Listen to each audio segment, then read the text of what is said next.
Oh my gosh, my shop is a disaster.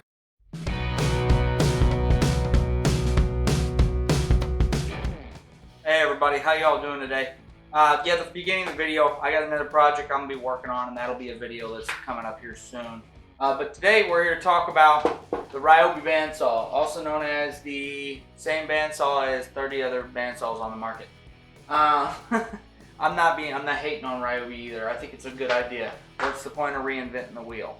But if you guys look at this bandsaw, you're going to see that there are a ton of other brands that look almost identical, that have the exact same features, that do almost everything identical other than just a few little add-ons.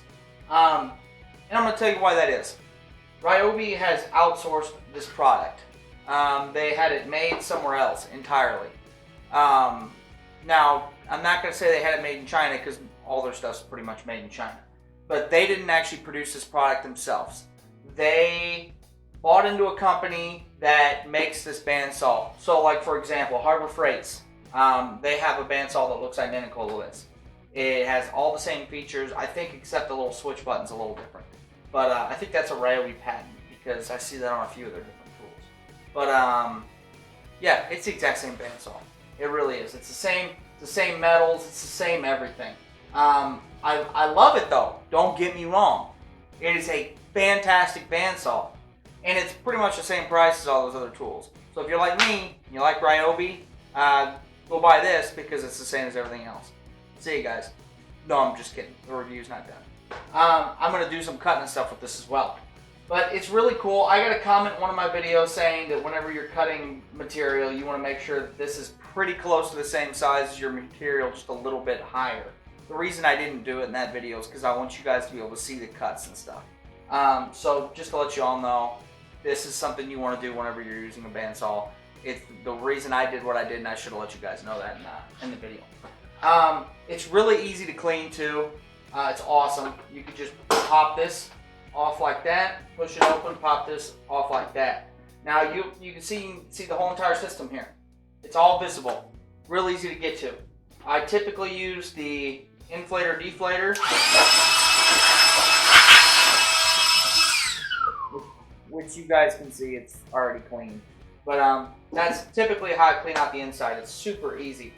My favorite part about bandsaws is number one, accuracy. I've heard comments from people and they tell me, oh, you know, no, I can get the same exact thing done with a jigsaw. Maybe they can, maybe they can't. I don't know, but I know I can't.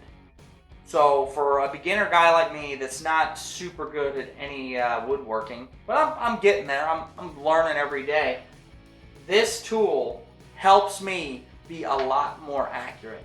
So, and I'll show you that later and you'll see exactly what I mean. The changing of the blades is something that really worries people about these. They're like, oh, it's so big. Well, the benefit of having a bigger blade as opposed to like a jigsaw or a reciprocating saw is those blades are only, you know, this big to this big. And you only got, you know, 30 teeth on there. This is this big. So you got a lot more teeth. Therefore, the blades last longer because you have more teeth to cut with.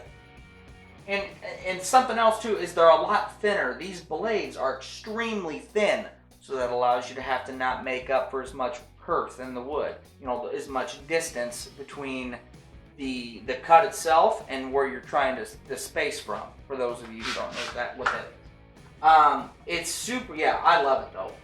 Even though it's essentially someone else's product. Thank you for Ryobi for at least giving me the option to buy it from you guys, because I'd rather support your company.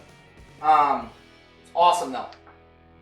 But the table does adjust. You could put the table on an angle. There's a little knob right here on the back. Let me see if I can't do it without looking. I can not. I can't feel it without looking. But it's on the back, and that allows you to take this table and put it at different degrees if you're wanting to cut things at 45s and stuff. I typically don't use that feature, but it's there in case you do need it.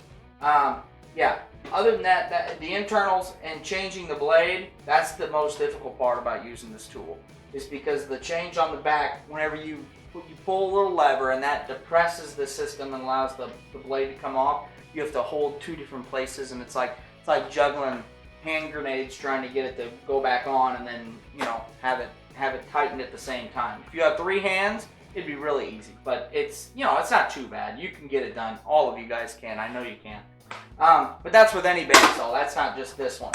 The cool safety feature that I was talking about earlier is this whole system right here. You can pull out this little yellow piece on your switch, and that kills the whole entire system. So for example, like the stuff I was just doing on this tool, if I had this tool plugged in, it would have been very dangerous. Oh, you know, your finger's right next to the blade. I have the tool unplugged. But yeah, the switch, if you needed to work on something and you can't just unplug your tool and stuff, which my plug is just like right there, you could take this system out, you take this little piece out right here and it shuts the whole system off. So that's cool. It keeps it from turning on. It does come with these doohickeys. I hate them. I think they're garbage. I don't even know why mine's still on here. I don't use it. But other than that, you know, it's just your basic bandsaw. You have a tightener up here at the top that controls how much pressure you've got pulling on the blade. You'll figure out how to balance that. It's fairly simple. As long as you can take it and then take the blade and kind of pull on it and it doesn't pull off, you're good.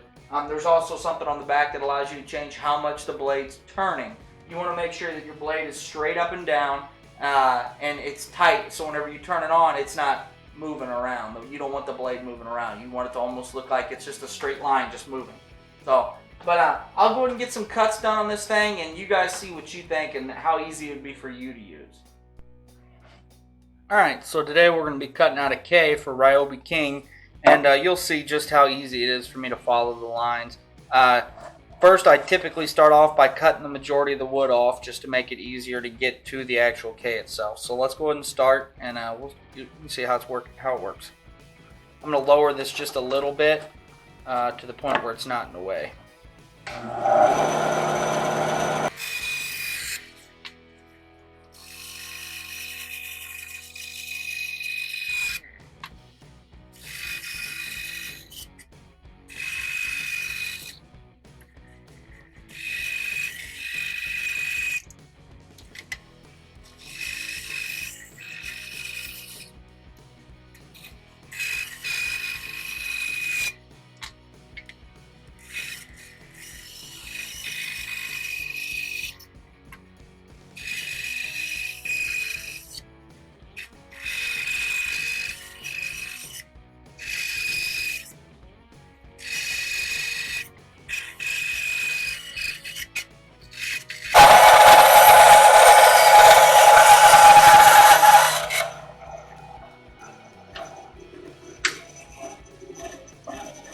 There it is, gentlemen and ladies. It's just as easy as that. I mean, it really is super simple.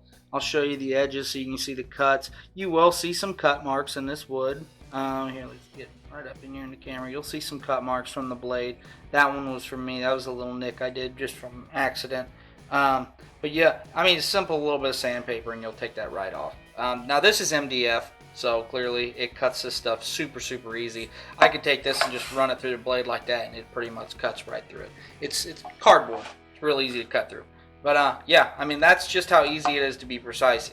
There's no way I could do that with a jigsaw. First of all, there's no way I could do that with a jigsaw on MDF, because by the time it got to here, if it got caught, it'd rip one of these corners right off, and then my whole project would be screwed. Guys, so I hope that showed you whether or not the bandsaw is what you guys are looking for if you got a certain project or whatnot. I know I couldn't be more thankful for this tool. I'm so thankful that the guys at the Direct Tool in Chesterfield, really Chesterfield, Missouri to be specific, really helped me out on this. You know, great store. If you guys ever get a chance to buy from Direct Tool, don't miss out. If you're worried about, oh, what if I get a broken product? They are a real store, guys. This is not just some mom and pop shop. They are a real store. So if they got it on there, and let's say, because I've heard a few times, what if I get a product from them and it doesn't work? You can return it. They'll take care of you. They're really good people over there at Direct Tools. And it's a real store. A lot of people are still wondering if it's just some guys out there that are just buying tools off the internet and then reselling them. No, they actually have an affiliation with TTI, so the tools that they're getting are direct. That's why it's called Direct Tool. So, yeah, no, it's a great store. If you guys ever get a chance to buy anything from there and save money, definitely do it. You'll get it. I've even bought used products from them, and I bought my leaf blower is used. My battery operated 18 volt leaf blower used. I couldn't even tell it. I got it out of the box and I was like, this isn't used. There's nothing wrong with it. Hey, maybe you get it, maybe you don't, but I can tell you this, it's well worth it. So if you guys get a chance to shop from them, please do. But thanks for coming and watching this video on my bandsaw today. If you guys are looking to get one and it's a tabletop, go Ryobi. It's the only way to go. I love their products, I trust their products, and I've never had one fail me yet. So thank you guys. Have a blessed day, and if you have any questions, please leave it in the comments. I'd like to give a shout out to one of my subscribers, Rodney Wigner. You're always commenting. Thanks for the support.